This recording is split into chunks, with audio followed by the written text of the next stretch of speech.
성경 말씀 사도행전 2장 34절 찾겠습니다.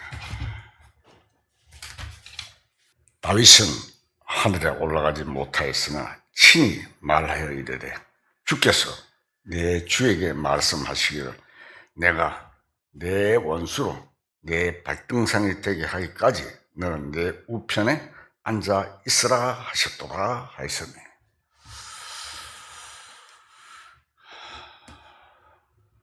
우리는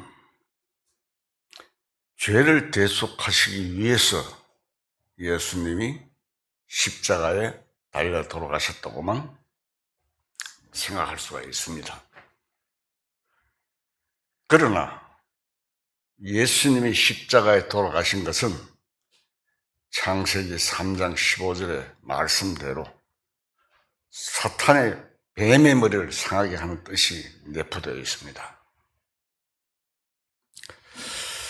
예수님의 죽음에는 바로 사탄의 죽음이 있습니다. 요한복음 3장 14절에 보면 모세가 광야에서 뱀을 든 것 같이 인자도 들려야 하리니 라는 말씀을 우리가 많이 상고했을 줄로 압니다. 이 말씀은 예수님이 십자가에 달려 돌아가실 것을 말하는 것입니다. 우리가 알아야 할 것은 예수님의 육신 속에는 우리의 죄에 대한 운명이 있고 사탄의 운명이 있다는 것입니다. 고린도후서 5장 21절을 찾겠습니다.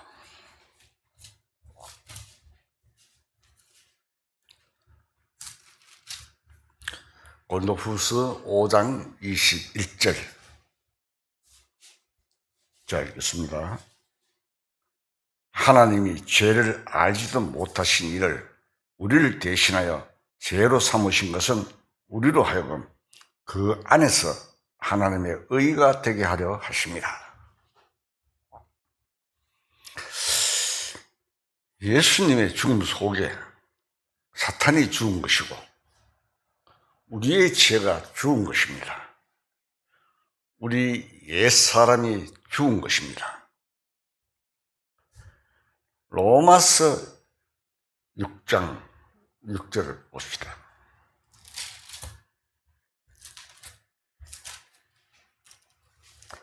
로마서 6장 6절. 자, 읽겠습니다. 우리가 알거니와 우리의 옛사람이 예수와 함께 십자가에 못 박힌 것은 죄의 몸이 죽어 다시는 우리가 죄의 종로 타지 아니하려 함이니 분명히 기록되어 있죠. 우리가 그리스도 십자가와 함께 죽었다는 것은 우리 육신 속에 있는 죄의 힘, 죄의 성격, 사탄으로부터 온 모든 것을 다 십자가에 못 박았다는 것입니다. 그러므로 예수님의 십자가는 세상을 부인하는 것입니다. 예수님의 부활 이전은 옛 세상이고 부활 이후는 새 세상입니다. 성경은 예수님이 십자가에 돌아가시다가 부활 승천하신 이 사실을 생각하면서 찬송을 부르는 것입니다. 예수님이 부활하심으로써 사탄을 완전히 정복했기 때문입니다. 예수님이 십자가에 돌아가시고 부활 승천하셔서 모든 만물을 발 아래 복종케 하셨습니다. 우리가 본문 말씀에 읽은 것 같이 예수님은 부활 승천하셔서 하나님 우편에 지금 계십니다. 원수로 발등상이 되게 하기까지 하나님 우편에 계신다고 했습니다. 그리고 우리가 사도행전 읽어볼 때 그렇죠. 발등상이 될 때까지 너는 네 우편에 앉아 있으라. 이 일이 완전히 이루어질 때 예수님이 재림하십니다. 우리가 현재 복음을 깨닫고 구원받는 것도 사탄을 정복하는 일입니다. 예수님이 십자가에 돌아가신 것은 사탄을 정복하는 역사입니다. 그렇기 때문에 십자가의 진리를 깨닫는 것이 영이 사탄으로부터 해방받는 사실을 말하는 것입니다. 고린도전서 1장 18절을 봅시다.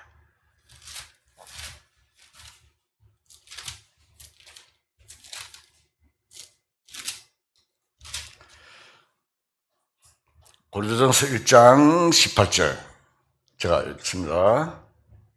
십자가의 도가 멸망하는 자들에게는 미련한 것이요 구원을 받는 우리에게는 하나님의 능력이라. 십자가의 도가 사탄을 죽이고 우리를 구원하는 하나님의 능력입니다. 예수님께서 부활승천하셔서 하나님 우편에 계시면서 성령을 이 땅에 보내어 십자가의 도를 계속 지나는 것이 곧 사탄을 발등상에 되게 만들어가는 과정이고 정복해가는 과정입니다. 우리가 현재 찬송을 부를 수 있고 하나님을 찬양할 수 있는 것은 우리 영혼이 구원을 받았고 생명을 받았기 때문입니다. 그런데 우리 영혼의 깊은 속에서 찬송이 잘 우러나오지 않는 이유는 무엇입니까? 육신의 힘에 밀리고 지고 사탄의 저항을 받기 때문입니다. 그러나 우리가 확실한 믿음이 있으면 아무리 어려운 고통 속에서라도 찬송을 부를 수 있을 것입니다. 중요한 내용입니다. 주님은 이미 승리하셨습니다. 또 우리에게도 승리가 약속되어 있습니다. 우리는 아무리 어려운 환경 속에서도 마음으로 찬양할 수 있는 사람은 사탄에게 승리합니다. 주님은 모든 죄와 사망의 권세를 이기시고 십자가에서 이미 부활 승천하셨습니다. 사망의 권세, 예수님께서 살아나셨기 때문에 사망의 권세를 이긴 것입니다. 아직도 무덤에 계시면 사망 권세는 못 이겼죠. 죄와 사망의 권세를 이기고 십자가에서 이미 승천하셨습니다. 하나님 우편에 앉아 계시는 것입니다. 그것이 우리가 찬양할 수 있는 가장 근본적인 근거입니다. 우리가 신앙생활을 할 수 있는 근거도 주님이 승천하시는 데 있습니다. 그러나 우리는 여러 가지 환경이나 또 물질적인 문제, 인간관계 등을 핑계 삼아 신앙생활을 열심히 못한다고 생각합니다. 그것이 무엇입니까? 그것은 바로 사탄의 수단입니다. 사탄이 여러 가지 조건을 내셔 우리를 압박합니다. 우리가 찬송할 수 있는 모든 조건이 다 갖춰져 있습니다. 그것은 주님이 십자가에 돌아가시다가 부활승천하신 것입니다. 부활승천하신 주님은 하나님 우편에 앉아 계시면서 사탄이 완전히 멸망하여 악등상이 될 때까지 역사를 하시고 계십니다. 요한복음 16장 33절을 찾겠습니다. 요한복음 16장 33절 제가 읽겠습니다. 이것을 너희에게 이르는 것은 너희로 내 안에서 평안을 누리게 하려 함이라. 세상에서는 너희가 환난을 당하나 담대하라. 내가 세상을 이겨노라. 너희가 세상에서 환난을 당하지만은 담대해라. 내가 세상을 이겼다. 주님께서 말씀하셨습니다. 이미 주님이 세상을 이기시고 다시 살아나셔 부활하셔서 승천하시기 때문에 우리는 어떤 노력을 하기보다는 마음으로 주님을 바라보고 찬양해야 하는 것입니다. 그것이 앞서지 않으면 우리에게는 승리의 생활이 되지 않습니다. 에베소서 4장 7절에 찾겠습니다.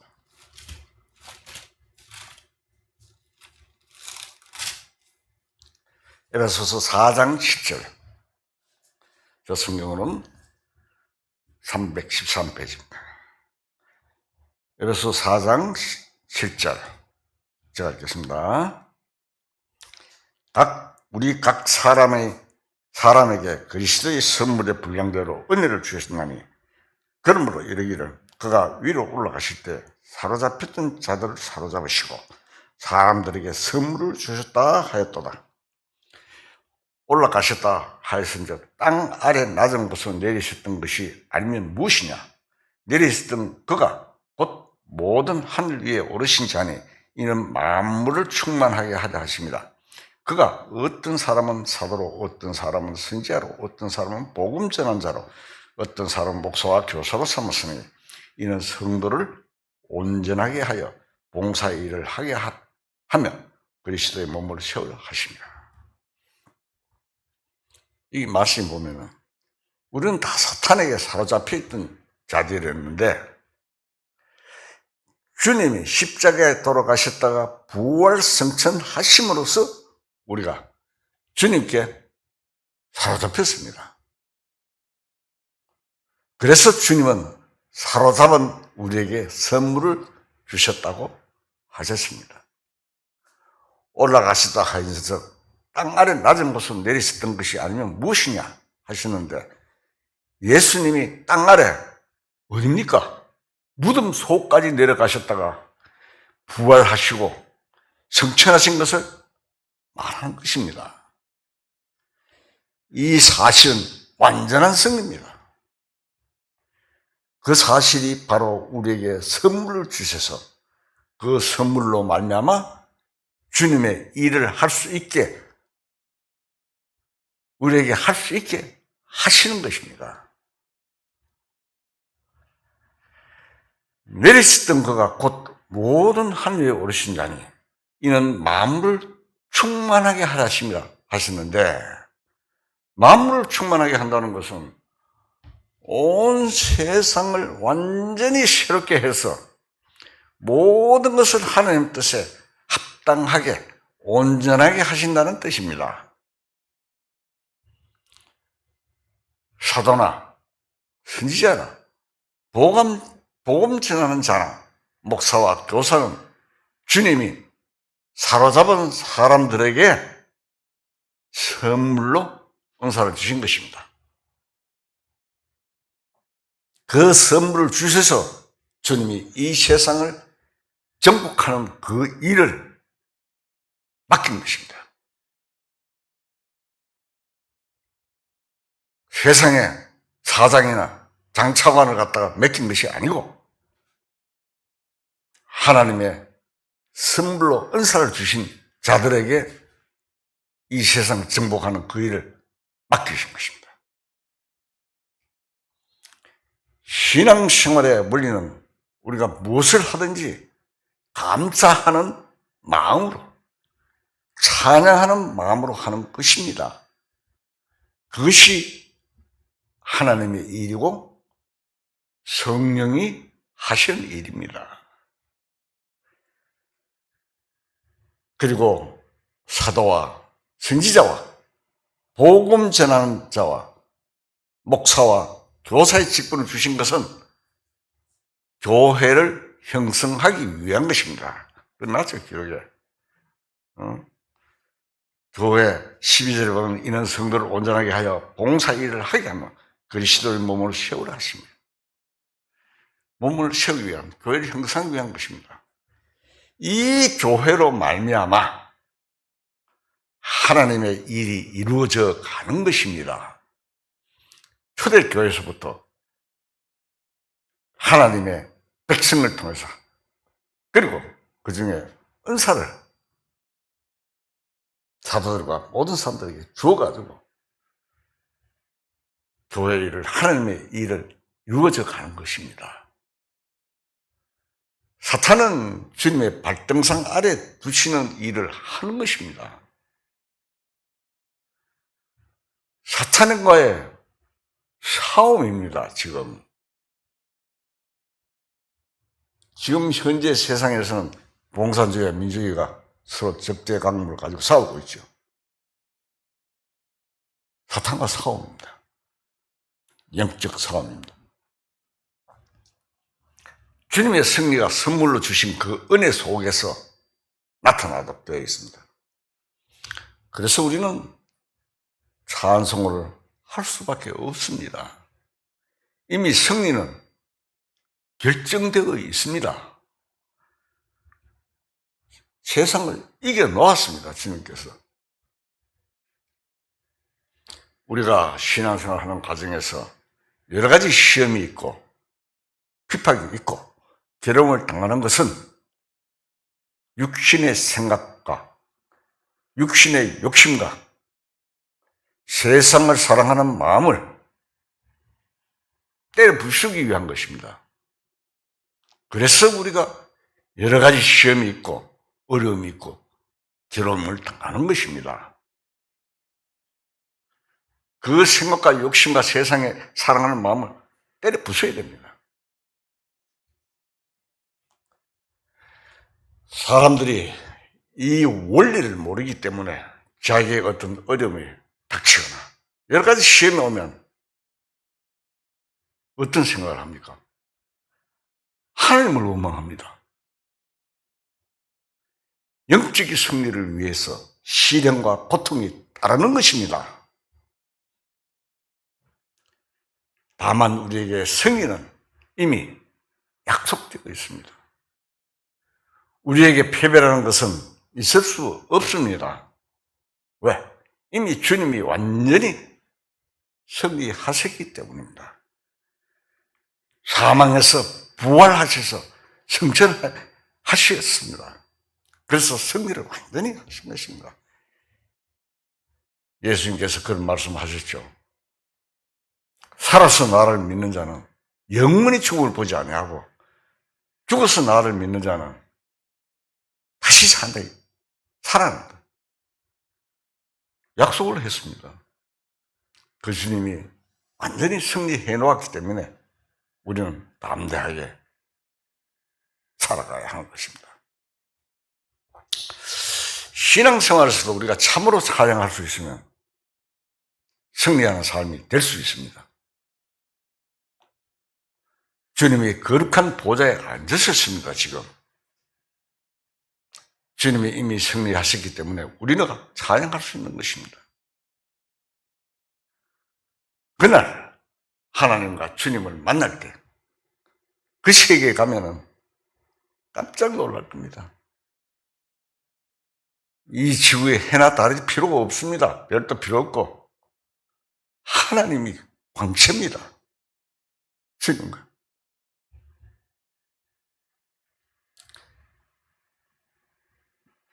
히브리서 7장 25절 보겠습니다.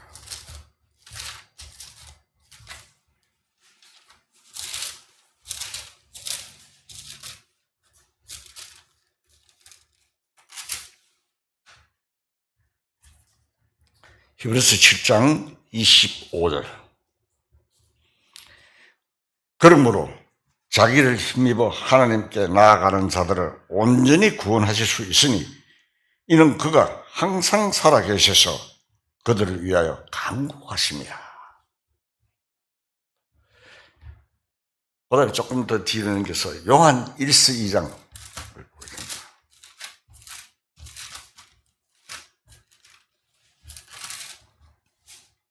요한 1서 2장 1절 나의 자유들아 내가 이것을 너희에게 쓰면 너희로 죄를 범하지 않게 하려 합니다.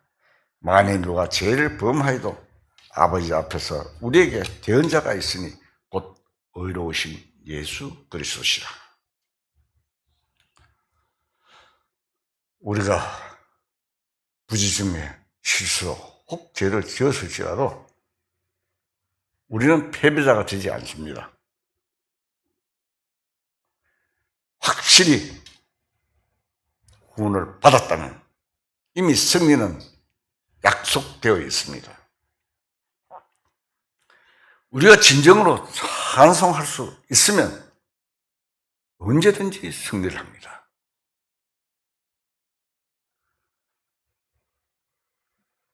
마음이 어두운데 찬송이 나옵니까? 안 나오지요. 로마서 11장 25절을 찾겠습니다.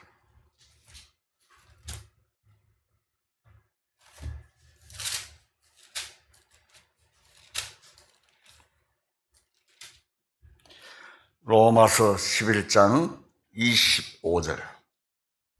자, 읽겠습니다.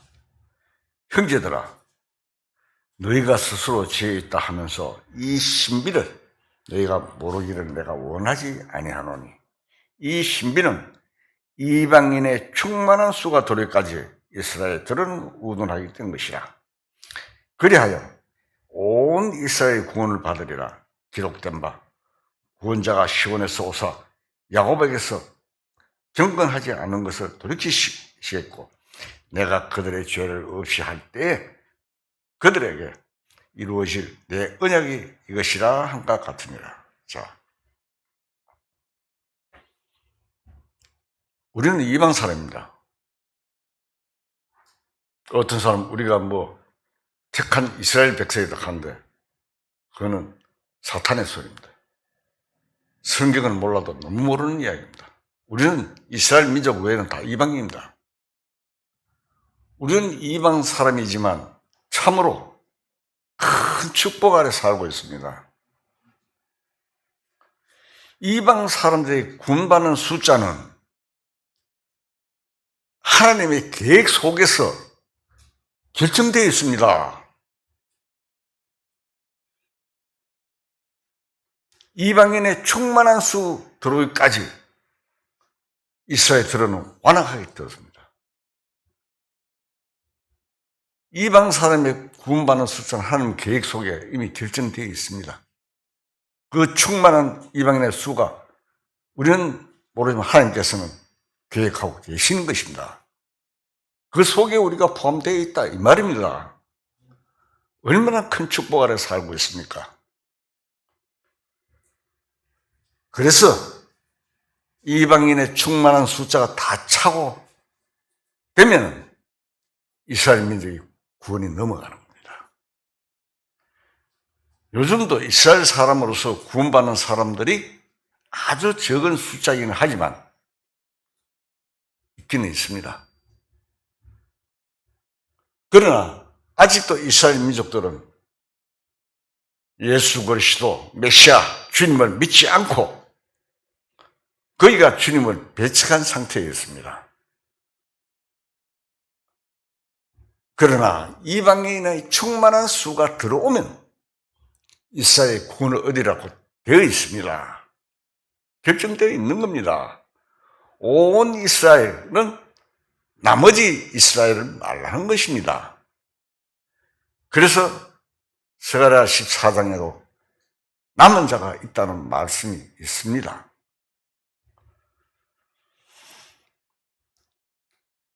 계시록 7장 4절을 한번 보겠습니다.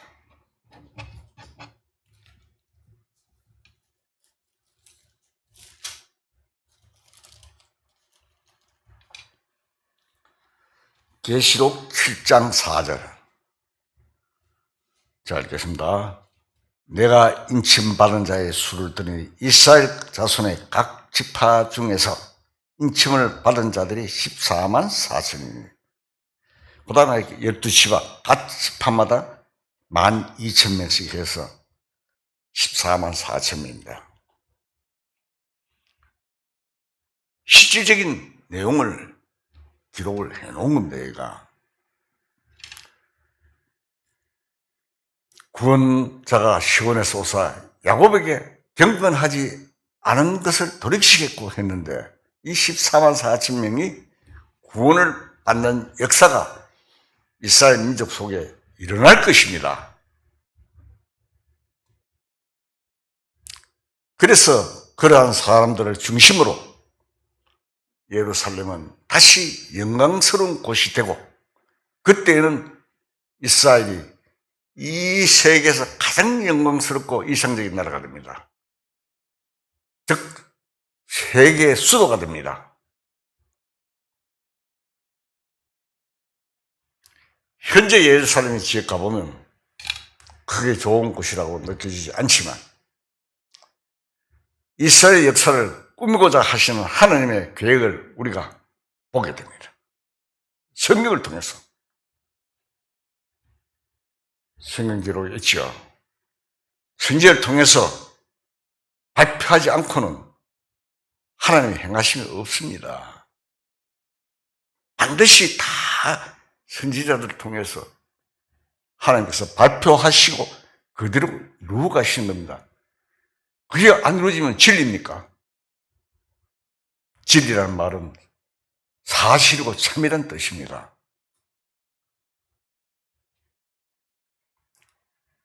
이와는 대조적으로 이 세상은 뭡니까?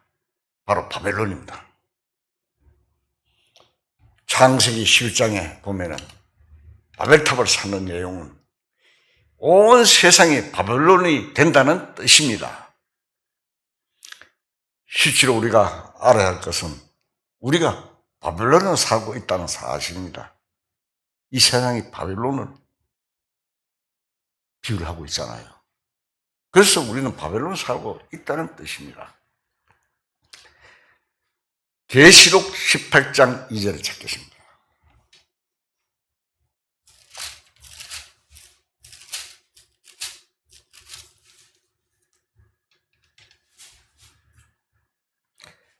계시록 18장 2절.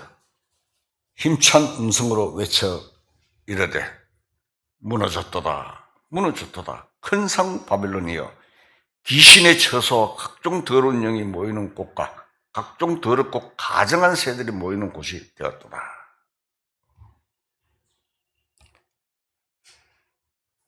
이 세상이 완전히 무너지고 멸망받는 그때가 반드시 옵니다. 우리 역시는 이 바벨론의 세상에 살지만 우리의 마음은 예루살렘에 가 있어야 합니다. 왜? 그곳에 주님이 오시고 그곳에서 이루어지기 때문에 이러한 문제를 우리가 마음속에 깊이 생각지 않으면 안 됩니다. 하나님은 예수님이 예루살렘에 재림하셔서 천년 동안 통치하시게 될 것을 내다보면서 어떻게 했습니까? 아브라함을 바벨론에서 불러내어 예루살렘에 있는 그곳에 가게 하셨습니다. 갈대아 우르. 이 바벨론 세상에서 불러내어 예루살렘에 있는 곳으로 가게 만들었습니다. 뜻이 하나님께서 계시기 때문에 보낸 겁니다. 그래서 이스라엘 예루살렘은 영원한 천국, 새 예루살렘의 그림자입니다. 예루살렘의 시온산은 주님이 거기에 계시면서 온 세계를 통치하시는 거룩하고 영광스러운 곳이 됩니다. 우리가 찬송도 그렇게 부르죠. 시온의 영광이 빛나는 아침이라. 장한숨을 부르지만 사실 그 시온의 영광은 주님이 오셔서 완전히 예루살렘이 회복이 될 그때에 실제로 이루어지는 것입니다. 하나님의 백성에게는 하나님 자체가 피난처가 되는 것입니다. 주님 안에서 참 믿음이 있으면 분명히 하나님의 백성이라면 어떤 사태가 일어나도 어떤 긴박한 일이 일어나더라도 하나님을 확실히 믿는 그 믿음 안에서 주님께 피할 수 있는 것입니다. 우리의 피난처가 되는 것입니다. 현실적으로 우리가 살고 있는 이 세상은 지금 하루가 다르게 살기 어려운 각박한 세상이 되어갑니다. 우리가 육신적으로 아무리 발버둥 치고 노력해도 살기 좋은 세상은 이제 오지 않습니다. 자꾸만 살기 어려운 시절이 오고 더욱이 우리 구원받은 사람은 앞으로 어려운 환난에 처할 가능성이 많습니다. 그래서 우리가 현실주의자가 되면 마음이 고통스럽고 무언가 두려운 가운데 흔들릴 수밖에 없는 상태에 놓이게 됩니다. 그러나 우리 마음에는 성령을 받고 주님의 말씀으로 말미암아 구원받았다는 증거가 있습니다. 그 증거를 기초로 해서 이 세상이 어떻게 되든 간에 우리는 마음의 평안을 유지할 수가 있는 것입니다. 현재 이 세상의 모든 역사는 이 시온의 영광이 이루어지기 위해서 꾸며지고 있는 것입니다.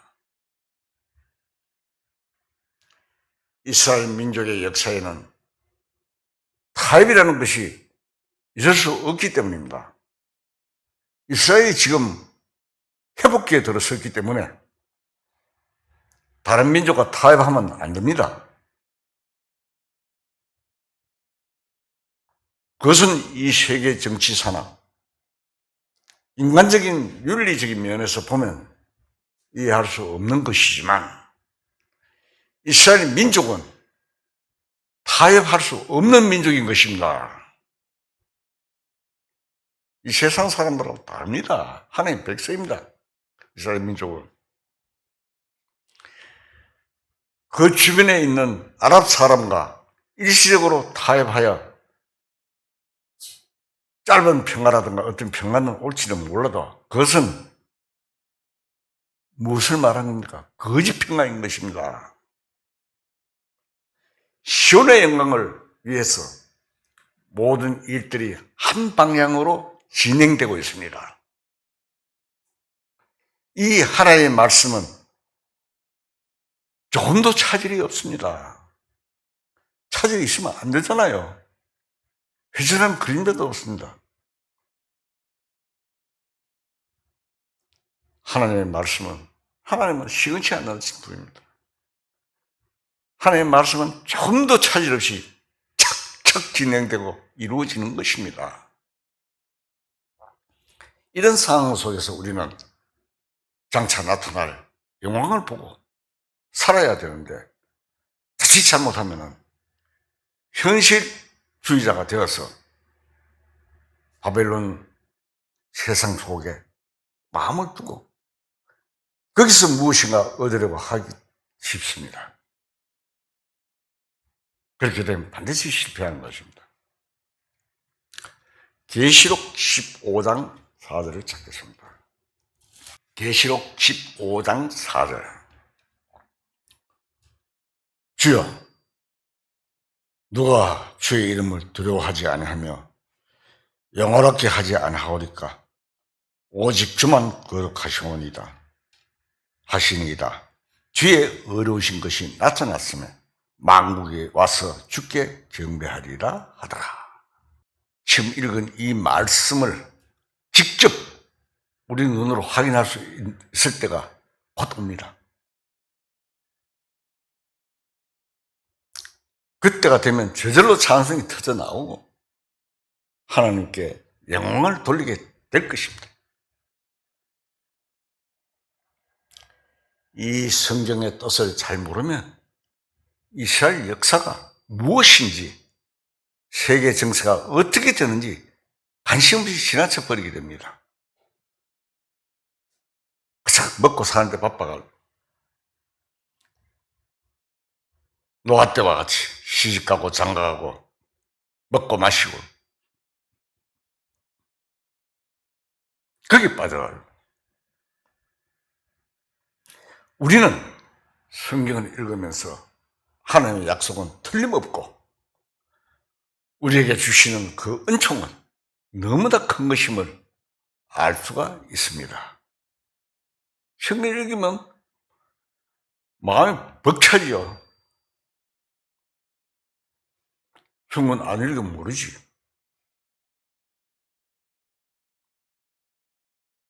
일주일에 말씀 한번 듣는 것도 끝나면 안 됩니다. 하루에 한 장이라도 읽어야 됩니다. 하나님의 편지잖아요. 우리에게 주신. 우리에게 주시는 그 은총이 너무나 큰 것임을 우리가 알아야 하는 것입니다. 이스라엘 민족에 있어서는 시온이 있는 예루살렘 안에 성전이 건재하면 그 안에서 하나님의 사랑과 은혜와 자비와 모든 것이 건재하는 것입니다. 이 예루살렘 성전은 2번 부서졌습니다. 바벨론 포로 잡혀갈 때, 또 AD 70년 로마 타이터스에 의해서 이 성전이 완전히 파괴되어 버렸습니다. 그때 이스라엘 백성은 하나님의 사랑을 잃어버렸습니다. 그들은 하나님의 사랑을 느낄 수 없게 되었습니다. 그러나 이 마지막 때에 주님이 오셔서 성전이 이루어지면 하나님의 징계나 노하심이 없는 하나님의 사랑이 가득한 곳이 되는 것입니다. 구약시대에는 그것이 건물이었지만 오늘날 신약에서는 뭡니까? 에클레시아. 주의 저는 바로 교회입니다. 하나님의 교회가 완성되면 이 세상 역사는 끝입니다. 오순절날 성령이 오셔서 예루살렘부터 시작하여 전 세계로 이 복음이 전파되고 교회가 완성되면 그제야 주님이 오십니다. 교회는 하늘로 끌려 올라갑니다. 휴가되고 이 세상은 환란이 시작되고 환란의 끝 마무리에 주님께서 감난산에 오십니다. 올리브산. 하나님의 일징표가 딱 짜여 있습니다. 그대로 차질 없이 지금 진행되고 있는 것입니다. 교회는 하나님의 성전으로 말미암아 하나님의 사랑이 깃드는 곳이고 거기에서 우리가 하나님의 인자하심을 발견할 수가 있습니다. 요한일서 4장 12절을 찾겠습니다.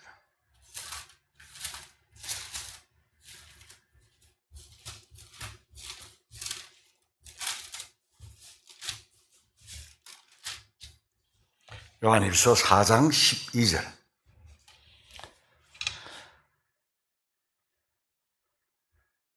제가 읽겠습니다.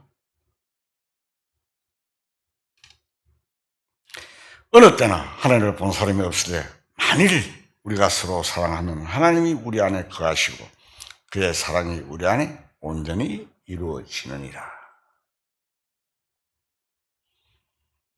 이것이 바로 교회입니다. 주님이 머릿돌 되시고 우리 구원받은 사람이 산돌로 함께 지어져 십자가 안의 사랑을 나누는 곳이 교회입니다. 육신으로 보면은 머리 대신 주님이고 우리는 몸입니다. 지체입니다.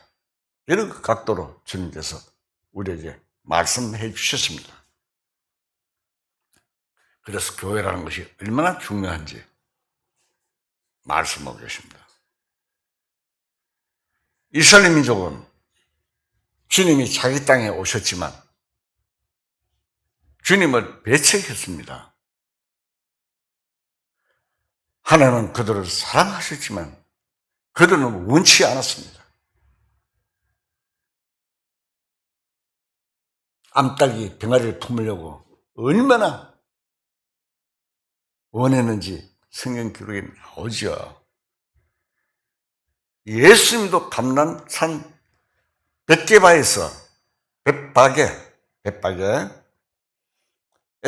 눈물을 흘리면서 예루살렘을 보시며 말씀하십니다. 마태복음 23장 30절 한번 봅시다. 23장 37절. 자, 읽겠습니다. 예루살렘아, 예루살렘아, 신자들이 죽이고 네게 파송된 자들을 돌로 치는 자여, 암탉이 그 새끼를 날개라 모음같이 내가 내 자녀를 모으려 한 일이 몇 번이더냐. 그러나 너희가 원하지 아니하였도다. 이스라엘 민족은 하나님의 사랑과 은혜를 싫어했습니다. 그들 스스로 버린 것입니다. 그러나 주님이 오셔서 예루살렘이 회복될 그때에는 모든 것이 회복될 것입니다. 환난 마지막 그때 비로소 이스라엘 민족이 그 사실을 깨닫게 되는 것입니다. 설에서 나오죠. 독자를 잃은 것 같이 슬퍼하고, 우리는 이방인이 되었는 것을 감사해야 됩니다. 어떤 사람은 이스라엘 나도 백성이 되시면 안 그랬을 건 전만의 말씀. 우리는 이방인이 되어서 그래도 이러한 축복을 받을 수 있었다는 것은 너무나 감사한 것입니다. 복권 당첨되는 거 뭐 하는데? 죽음 끝인데. 아무 소용없어요. 조금 필요하지. 예수님은 이 세상에 오셔서 하나님 앞에서 부정한 것이 하나도 없었습니다. 말씀하신 것이나 생활하신 것, 모든 것이 하나님 앞에서 공의롭고 정의로우셨습니다. 예수님은 정의 그 자체입니다. 뿐만 아니라 예수님은 정의로운 판단을 하십니다. 하나님을 믿는다고 하면서도 온갖 잘못을 저지른 유대인들의 중심을 보시고 예리하게 판단하시고 처리하신 주님이십니다.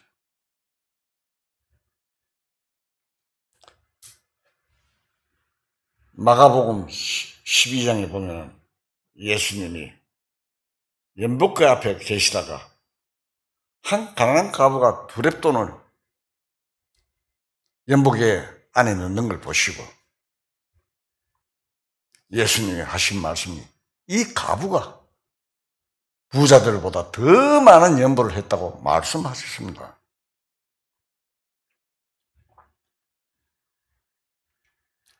우리가 아무리 미천하고 보잘것없이 없어 보여도 하나님 앞에 바르게 사는 것은 하나도 지나치지 아니하시고 하나도 그냥 흘려보내지 않으신다 이 말입니다. 세밀하게 판단하시는 주님이십니다. 이러한 사실을 모르고 자칫 잘못하면 그냥 대충 살아가기가 쉽습니다. 하나님께서는 굉장히 세밀하십니다. 그래서 그것을 나타내는 것이 머리털까지, 참치 2마리 한 아손에 팔리는까지 계속 우리한테 말씀하고 계시는 것입니다. 우리가 신앙생활을 하는 아주 작은 부분에서도 주님을 사랑하는 마음으로 바로 섬기면 주님이 그걸 모르신다거나 잊어버리시지 않습니다.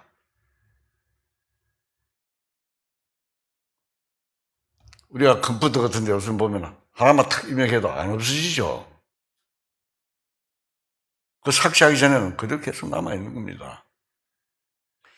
이 온 세계 모든 법칙을 만드신 분이 하나님이십니다. 그 하나님이 우리가 지금 이 말하고 있는 이 내용도 이 우주 공간에 다 있습니다.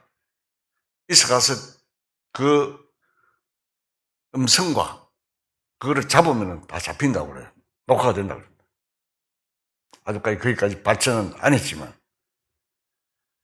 이 우주 공간에 다 없어지고 있는 것입니다. 태양과 지구가 자전하면서 공전하는데 그 법칙을 하나님이 만드십니다. 만약에 그 법칙을 하나님께서 놓아버리면 바로 충돌하죠. 끝납니다.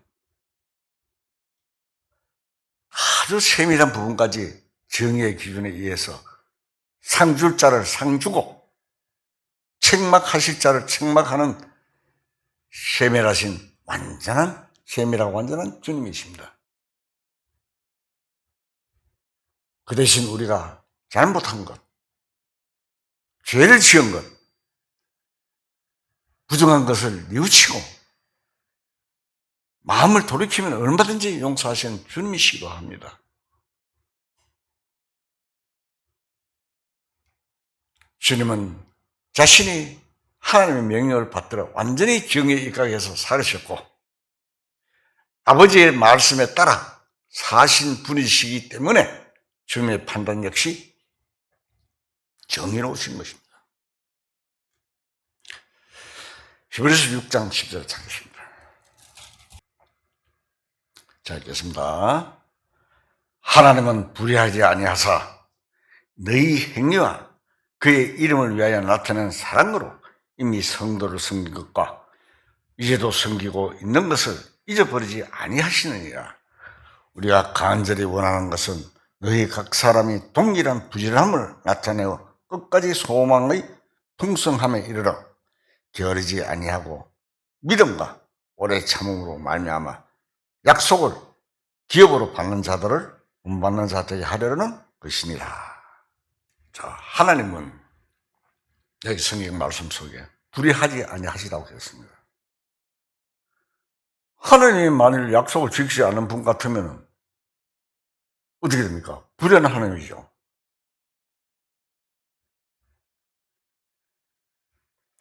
사람들이 인정치 않고 자신이 알아주지 않는 상태에서도 진심으로 성도를 섬기고 주님을 섬기는 일을 했으면 주님은 그것을 잃어보지 않으신다는 이 말씀입니다. 기록 말씀을 보면 주님의 종에게 냉수한 그것까지도 상이 잃지 않는다고 했지 않습니까? 그만큼 세밀하시고 섬세하신 하나님이십니다. 그래도 우리는 이런 것을 대수롭게 않게 생각하여 자기 취향이나 생각에 따라 행동합니다. 우리는 그렇게 해서는 안 될 것입니다. 말씀을 따라 지켜가면서 살아야 될 것입니다. 아무리 작은 것이 잃어보지 않는 정의의 하나님이시기 때문에 우리는 아무리 작은 일이라도 소홀히 해서는 안 됩니다. 세상에서도 게으른 사람은 공부 못합니다. 공부 잘 못해요. 또 사업도 잘 못합니다. 신앙생활도 잘 못합니다. 신앙생활은 부지런해야 됩니다. 그래야 약속들을 기업으로 받는 자가 될 것입니다. 반드시 상이 있고 그것을 받는다 이 말입니다. 왜 놓칩니까? 이래도 한평생 저래도 한평생이라 하면서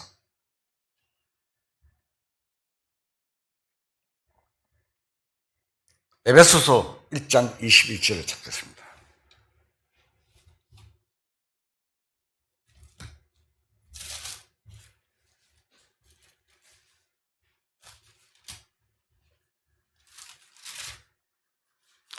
에베소서 1장 21절.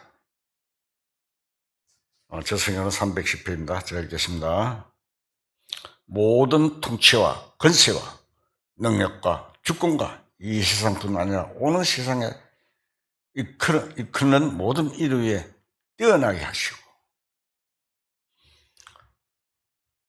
모든 통치와 권세와 능력과 주권과 이 세상에서뿐만 아니라 오는 세상에 일컫는 모든 일 위에 뛰어나게 하시고, 주님은 그 정의의 판단력과 능력을 가지고 역사하시고 하시기 때문에 그 이름이 모든 이름 위에 뛰어난 이름입니다. 적그리스도와 거짓 선지자들로 온통 뒤죽박죽된 세상이 주님이 완전한 정의의 판단 아래 모든 것이 다 정의될 것입니다. 정의가 되고 나면 주님의 천년왕국이 시작되는 것입니다. 그 정리가 될 때 적그리스도 거짓 선지자는 어디로 갑니까? 불못에 던집니다. 산채로 불못에 던집니다. 마귀는 체포되고 해서 무정에 천연땅을 감감시킵니다. 시나리오가 다 짜져 있습니다. 적그리스도가 아무리 힘이 세고 그 밑에 움직이고 있는 인간들의 힘이 강해도 주님의 정의가 나타나 모든 것이 완벽하게 결정지어져 버리는 것입니다. 그리고 억울한 사람도 없고 조금이라도 불공평한 일이 없는 정의로운 세상이 됩니다. 지금 세상 꼬라지 한번 보세요. 엉망진창이잖아요. 거짓이 참이 되고 참이 거짓이 되고 뒤죽박죽. 이 모든 불공평한 이 세상에 주님이 정의가 나타나면 정의로운 세상이 되고 불공평하고 억울한 일이 당하는 사람이 하나도 없습니다. 그날이 오기를 우리는 손꼽아 기다려요. 그 주님의 정의와 영광과 권력이 얼마나 힘이 있는지 온 세계가 다 정리되고 자연 법칙이든 마음의 법칙이든 무엇이든 전부가 완전한 상태로 회복이 되는 것입니다. 그것이 주님의 정의입니다. 얼마나 좋습니까? 그러니까 주님의 이름이 높이 나타나고 온 세계에 찬송이 울려 퍼지는 것입니다. 그것이 바로 시온의 영광의 노래입니다. 에베소서 5장 22절을 찾겠습니다. 에베소서 5장 22절 제가 읽겠습니다. 아내들이여 자기 남편에게 복종하기를 주께 하듯 하라. 이는 남편이 아내의 머리됨이 그리스도께서 교회의 머리됨과 같으니 그가 바로 몸의 구주심이라. 그러므로 교회가 그리스도에게 하듯 아내들도 범사에 자기 남편에게 복종할지니라. 남편들아 아내 사랑하기를 그리스도께서 교회를 사랑하시고 그 교회를 위하여 자신을 주심같이 하라. 이는 곧 물로 씻어 말씀으로 깨끗하게 하사 거룩하게 하시고 자기 앞에 영광스러운 교회로 세우사 티나 주름 잡힌 것이나 이런 것들이 없이 거룩하고 흠없이 없게 하려 하십니다. 이 에베소서 5장은 부부간의 관계를 주님과 교회의 관계로 설명하면서 주님께서 교회를 완전하고 거룩하게 흠이 없이 세우시기를 원하시고 그렇게 해 가신다는 사실을 말하고 있는 것입니다. 신약시대의 교회도 마찬가지입니다. 그런데 현재 세상에 처해 있는 교회 상태를 보면 그렇지 않은 것 같습니다. 부조리가 많고 사람의 육신이 따른 행위들로 인해서 너무나 실망스러운 일이 너무 많습니다. 그렇지만 나중에 주님 앞에 섰을 때의 교회는 완전한 교회입니다. 흠도 티도 없고 완전한 교회로 나타납니다. 계시록 21장 2절을 보겠습니다. 한번 읽고 넘어가야 되고 즐거운 거라.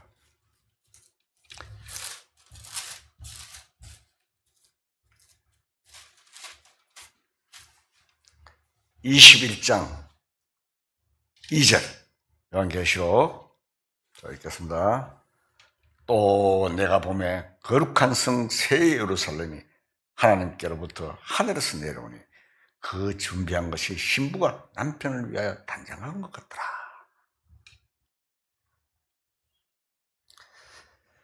그 9절 이하에 보면은 신부를 보인다고 하여 하늘에서 내려온 거룩한 성 예루살렘을 보여줍니다.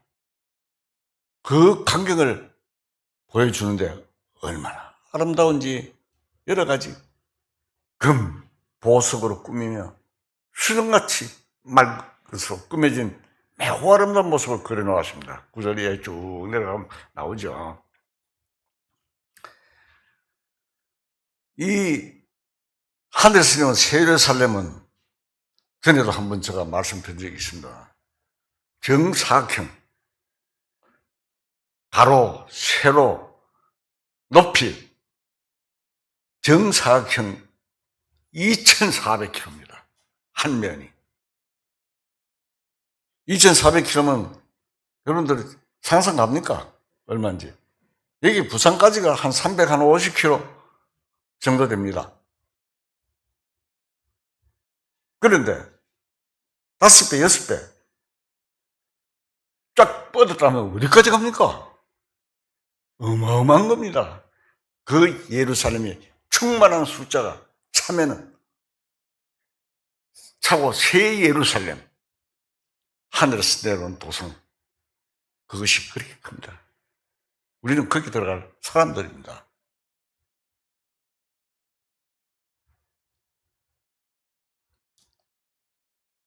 이 인류의 모든 역사는 결국 이 시온의 영광을 위해서 달려가고 있는 셈입니다. 이 시온의 영광을 노래하는 그 일을 위해서 이 모든 역사가 지금 꾸며져 가고 있는 것입니다. 태어났다가 먹고 살다 죽고 먹고 날다 죽고 아닙니다. 하나님의 계획이 있습니다. 그거를 위해서 역사가 지금 꾸며져 가고 있는 것입니다. 우리는 이 시온의 영광을 노래하며 거기에 참여할 사람들입니다. 현 시점에서 우리가 주님을 찬양하고 죄를 자백하고 주님을 가까이 하는 모든 신앙생활이 이 시온의 영광에 이어지는 중요한 문제인 것입니다.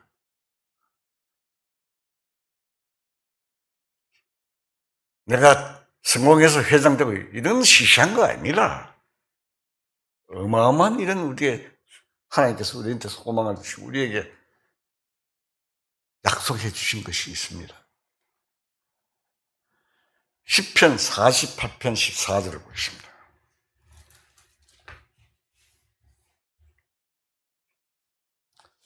(48편 14절) 자, 읽겠습니다. 837페이지입니다. 구약성경. 이 하나님은 영원히 우리 하나님이시니 그가 우리를 죽을 때까지 인도하시리로다. 여기서 죽을 때까지 인도하신다는 말은 영원히 인도하신다는 뜻입니다. 중간에 우리를 포기하시는 하나님이 아니시고 끝까지 우리를 인도하시는 하나님이십니다. 우리 앞에 어떤 상황이 있고 어떤 일이 있을지라도 주님이 우리를 버리지 않고 인도해 가실 것을 확실하게 약속하신 것을 우리는 믿습니다. 하나님이 이스라엘 민족을 2000년 동안 버려둔 것 같았지만 때가 되니까 어떻게 됩니까?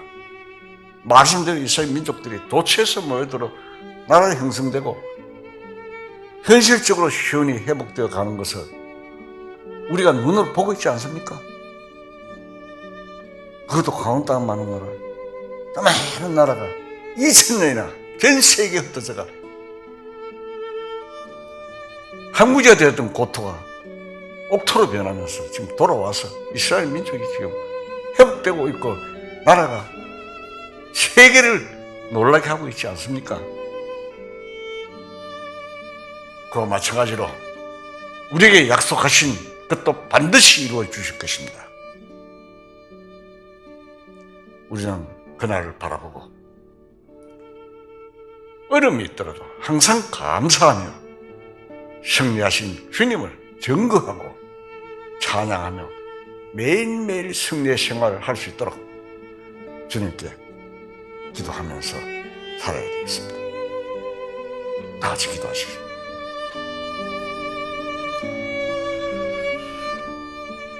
공의로우시고 거룩하신 하나님 아버지, 오늘도 진리의 말씀으로 일깨워 주시고 잠깐 후면 영광의 주님을 만날 수 있는 기쁨을 주신 은혜 감사합니다. 우리는 주님께서 이루어 놓으신 승리하심을 항상 생각하고 찬송을 부르며 승리의 생활을 할 수 있게 도와주시옵소서. 앞으로 남은 시간들 주님께 부탁드리며 우리 주 예수 그리스도 이름으로 감사하며 기도드립니다. 아멘.